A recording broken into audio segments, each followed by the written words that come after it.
Give me a hard time when I'm serving you and your friends, okay? Years ago, I worked at a busy corporate sit-down burger restaurant. One day, I'm hustling through the lunch rush, and I have 6 college guys sit down. One guy slugs me over and loudly pronounces that they're ready to order right away. "What are you guys having?" I ask. "Guys," the same guy says with a smirk on his face. "Guys, that doesn't sound like a very professional greeting to me.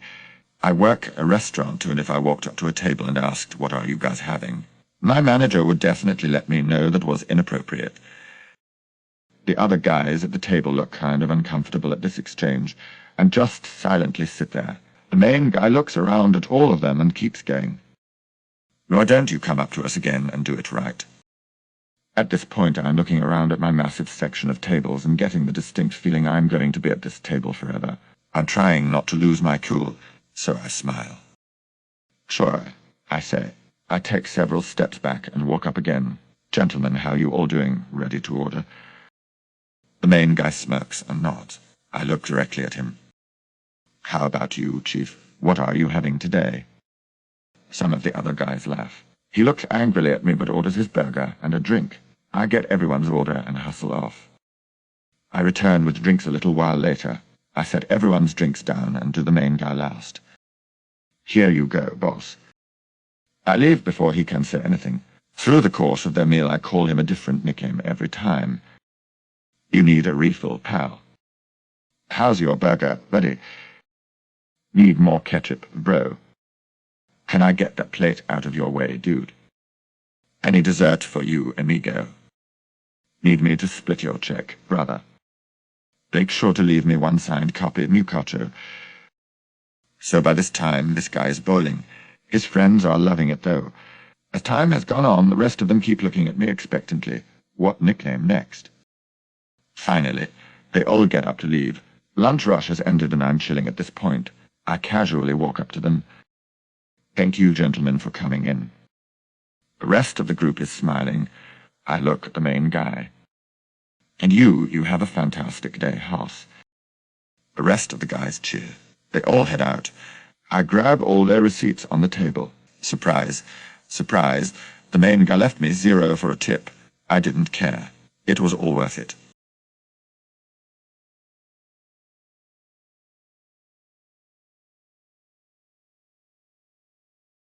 Yes, I want a coffee without any coffee. Been saving this story for a while now. Just thought I'd share something light and funny to start the weekend off. The usual warnings: long-time reader, first post, mobile, etc. Years ago, I worked for the big Canadian coffee and donut shop, mostly working the evening shift.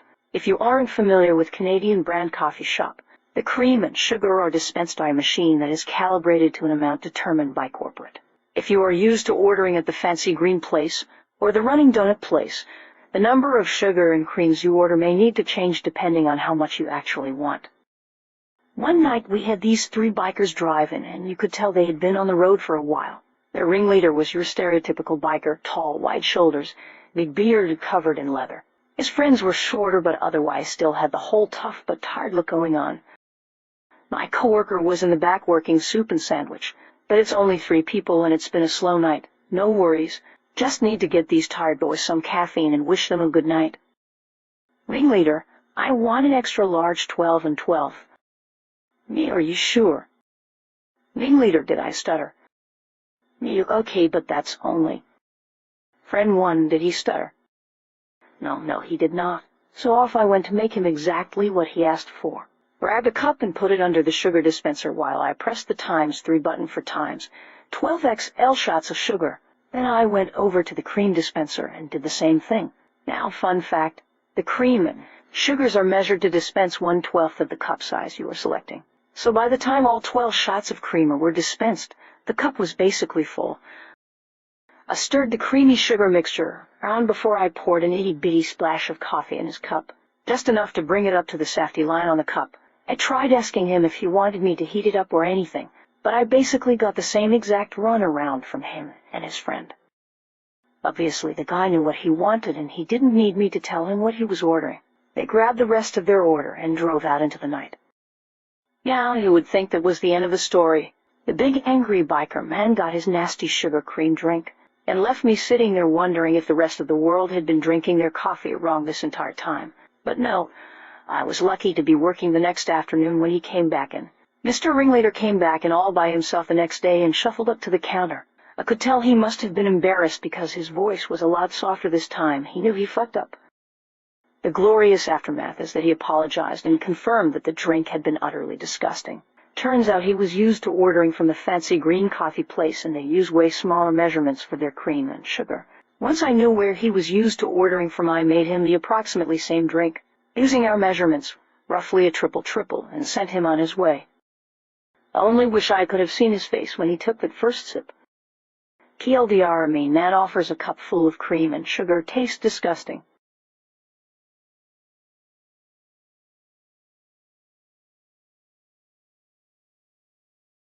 Smug guy wants to order for the table, so I make sure he gets his wish. I worked as a server for a small, brand-new family-owned restaurant. The place was one step below white tablecloth and had a bar on one side with the restaurant on the other. The owners were awesome and provided industry professionals to train us on how best to treat a customer and maximize our tips. As an example of how effective this training was, on opening day I dropped an entire tray of drinks down a woman's back. Yet this family returned several more times and would only let me serve them, and I brought them a parka the first time they returned. One technique we were taught was to establish who was paying from social cues and make sure they are happy. If a couple comes in and you believe the man is paying, make the woman feel like a queen. When it's time to pay, she'll likely encourage a higher tip. Incredibly effective. As I finished taking an order, I noticed a family of 4 being sat in my section and stopped by immediately to introduce myself. My assessment is this: husband and wife, very nicely dressed. Their beautiful early 20s daughter, my age, and what I gather is her boyfriend wearing a suit and tie. Dad is very clearly paying, but aspiring businessman here interrupts Mom when she's ordering her drink to inform me he'll be ordering for the table. If looks could kill, the father would have taken out this young man and probably 10 people in the bar area. Oh, buddy, your night is not going to go the way you thought. Every time I returned to the table, I would face him, only look at and talk to him, turning my back to the father. Father asked for something, I don't remember what, and without ever acknowledging her. I asked him, may she have that? He barely stammered out a yes. When I brought the bill, I said it right in front of him. They hung around for a while, and I continued to check in and refill drinks while the bill remained untouched. I think Dad was making him sweat. Eventually, Dad grabs the bill and puts his card in. I brought back the receipt and thanked the young man for coming in and walked away. I was returning from another table when they were getting up from the table, and the young guy moved to the door at a speed that made Lightning look slow.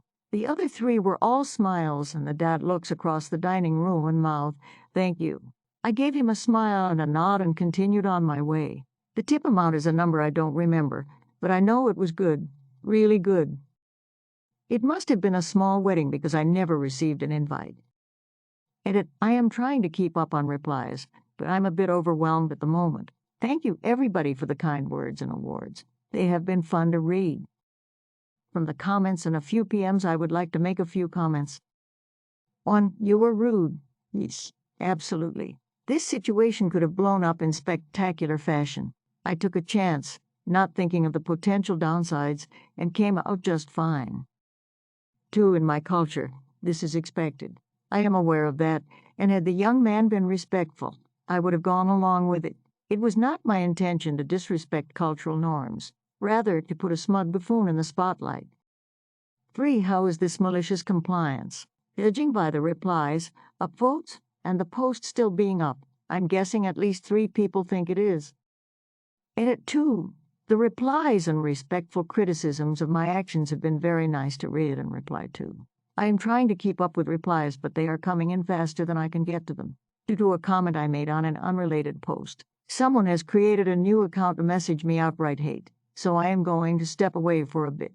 Thank you again for your reception, and I will return to replies after I decompress a bit.